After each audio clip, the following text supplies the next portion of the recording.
রুমি, তুমি এখানে? আমি তো এখানেই থাকবো। I am the brand manager of this firm. ও আচ্ছা, আমি আসলে সাইন ফার্মের ক্রিয়েটিভ ম্যানেজার। হাউ নাইস, আমি তো জানতামই না। কতদিন পর দেখা হলো। আচ্ছা সরি, আমি আসলে আমরা আগে থেকেই পরিচিত, তাই তুমি প্রেজেন্টেশনটা শেষ করো, তারপর না হয় আমরা কথা Sure, বলবো। sure. তোমার হাজবেন্ড কি করে? হাজবেন্ড? আমি তো এখনো বিয়েই করিনি।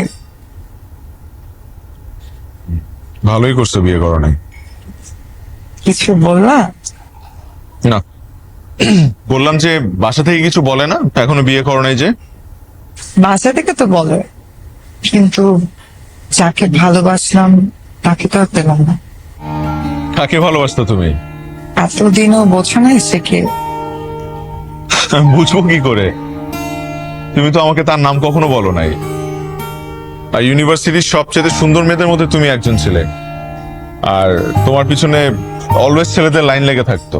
আর সেই তুমি একজন মানুষকে এত ভালোবাসতা এবং তাকে ভালোবেসে কখনো বিয়ে করো না, এটা তো আমার বিশ্বাসই হচ্ছে না। বিশ্বাস না হওয়ার তো কোনো কারণই নেই। আমি তো মানুষ, আমারও মন আছে, মনের মানুষ আছে। হ্যাঁ, সেই মনের মানুষটার নামই তো জানতে চাচ্ছি।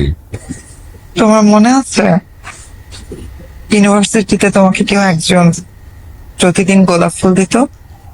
হ্যাঁ, মনে থাকবে না কেন? কিন্তু আমি তো তোমাকে এটা কখনো শেয়ার করি নাই, তুমি কি করে জানলা? কারণ সে মেয়েটা আমিই ছিলাম। হোয়াট?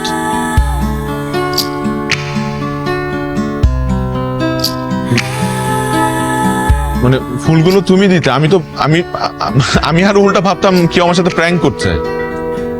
তো তুমি আমাকে সামনে এসে কখনো বলো নাই কেন?